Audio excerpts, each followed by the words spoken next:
panorama rapide de l'année 2017 pour faire les perspectives de l'année 2018. Les taux ont continué à descendre encore un peu en décembre. Ils se sont établis à 1,51% en moyenne. Cela signifie que sur l'ensemble du trimestre, eh bien, les taux sont à 1,53. Il n'y a pas beaucoup de surprises à cela. Les conditions de crédit reflètent évidemment les conditions de refinancement, et ces conditions de financement ou de refinancement sont très bonnes, que ce soit le taux de l'OAT, par exemple, puisque beaucoup le prennent comme référence, ou que ce soit en général l'ensemble des ressources d'épargne, des liquidités sur lesquelles les établissements s'appuient pour financer la production ou la refinancer. En outre, on le sait, la dynamique bancaire est restée très bonne, la volonté de soutenir le marché est toujours là, et heureusement, indépendamment des évolutions favorables que l'on a pu constater, la hausse des prix immobiliers n'a pas fléchi, affaiblissant donc de plus en plus, comme on le vérifiera par la suite, la demande.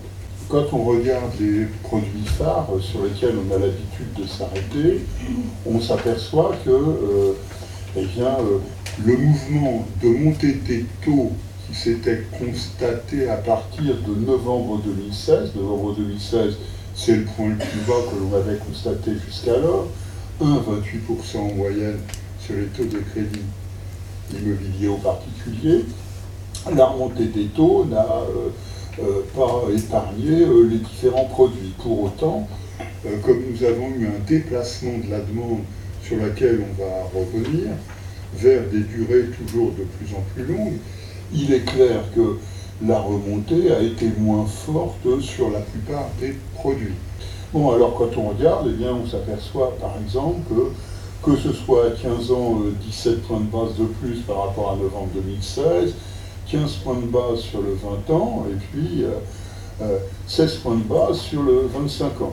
Alors c'est intéressant parce que il n'y a pas eu d'augmentation plus forte, plus marquée sur les durées les plus longues. Donc la primo-accession, cœur de cible, n'a pas été pénalisée par la remontée des taux. D'ailleurs, quand on regarde, si on affine la décomposition de la production en les 4 groupes sur lesquels on a l'habitude de travailler, depuis novembre 2016, les taux à 25 ans pour les emprunteurs du 4e groupe n'ont augmenté que de 11 points. C'est-à-dire moitié moins que l'ensemble du marché, et puis 5 à 6 points de base de moins que les autres groupes qui, eux, se sont trouvés dans la moyenne des évolutions. Donc, les évolutions des taux que l'on a constatées en 2017 n'ont pas déstabilisé la demande, bien au contraire, ce n'est pas cela. D'autant qu'au 4e trimestre 2017, la durée moyenne est de 217 mois, avec plus précisément 219 mois en décembre.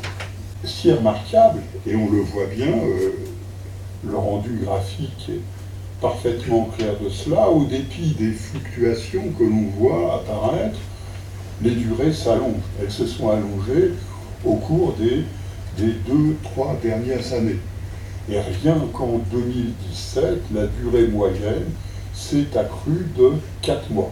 Alors cela vient évidemment contribuer au soutien de la demande, à l'amélioration de la solvabilité des emprunteurs.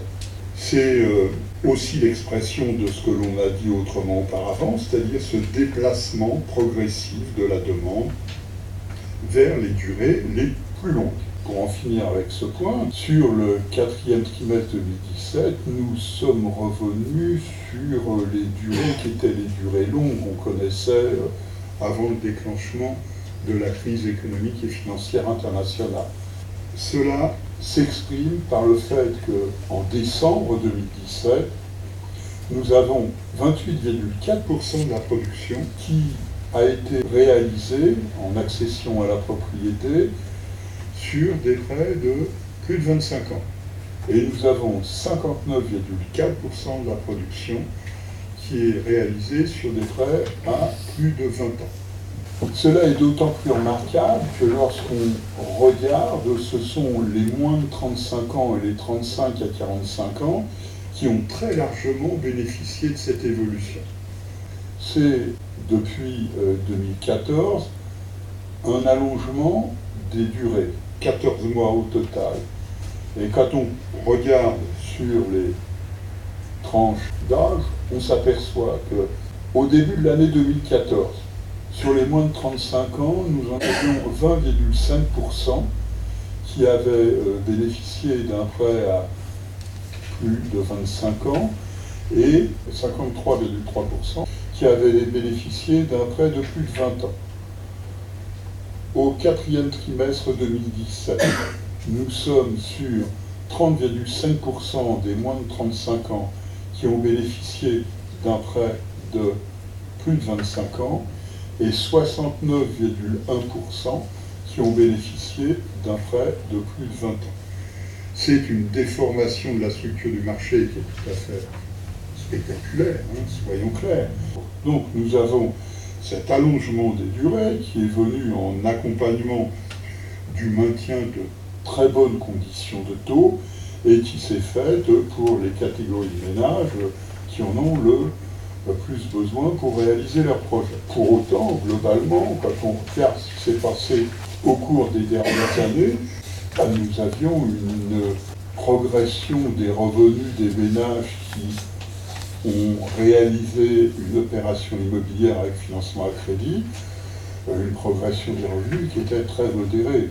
La particularité de l'année 2017, c'est cette accélération de la hausse des revenus des ménages qui réalisent leurs projets immobiliers. Cependant, on va le voir, cela n'est pas aussi facile à comprendre que l'observation directe permet de le souligner. Et on met en parallèle de cela une augmentation de l'apport personnel moyen. L'apport personnel moyen a cru au même rythme à peu près que le revenu des ménages, après 4 années, 5 années de dépression du niveau de l'apport personnel moyen, même durant les années 2013 à 2015. Pour autant, le coût relatif des opérations, certes, il a un peu reculé à la fin de l'année 2017, puisque nous sommes à 4 années de revenus en moyenne, comme il y a un an, à la même période. Nous étions au 3e trimestre à 4,1 années de revenus. Nous sommes au-dessus du 4e trimestre 2007. Pourquoi le 4e trimestre 2007? On va voir, parce que c'est le trimestre durant lequel, auparavant, les prix relatifs étaient les plus élevés. Mais derrière cela se cache en fait cette transformation du marché qui a commencé à s'opérer au début du second semestre, qui s'est poursuivie durant une partie du 4e trimestre, peut-être pas sur tous les marchés, comme on le verra, mais qui laisse une fin d'année 2017 avec une structure de marché qui est en train d'évoluer relativement rapidement. Globalement, pour autant, l'indicateur de solvabilité de la demande tire avantage de la hausse des revenus des ménages et de l'amélioration de l'apport personnel que l'on a noté précédemment. Certes, on peut considérer que ce rebond qui intervient au second semestre signifie que finalement la demande a retrouvé toutes les couleurs nécessaires pour permettre au marché de rebondir. Il va falloir être beaucoup plus prudent, on va le voir, puisqu'en réalité, ce rebond cache cette transformation du marché. Cette transformation du marché, c'est le déplacement sur les catégories de clientèle plus aisées dans l'évolution de la production. Il s'est passé quelque chose au 4e trimestre. Globalement, on le voit un peu. On va beaucoup plus le voir sur le marché du neuf.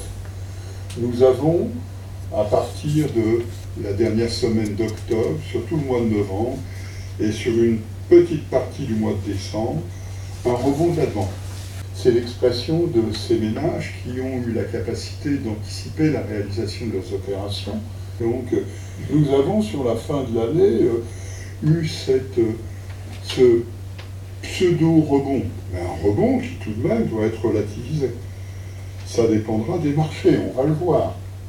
Et globalement, un rebond qui doit être relativisé, puisque hors rachat de créances, en niveau trimestriel glissant, le niveau de la production est en recul de 11,1%, et 13% si nous prenons le nombre de prêts. C'est un choc qui est quand même sensible, et ce choc a comme conséquence, on le voit au niveau des cours ici. Nous avons, comme à l'habitude, la production ou le nombre de prêts bancaires accordés en niveau annuel glissant, donc 12 mois. Et donc on voit bien que l'indicateur pique du nez. C'est plus marqué sur le nombre de prêts, puisque en 2017, comme cela avait été le cas en 2016, le prêt moyen s'est accru. On va comprendre pourquoi en regardant marché par marché. Donc ce qui fait que l'année se termine sur 4,2% d'augmentation de la production et moins 0,8% si on prend le nombre de prêts.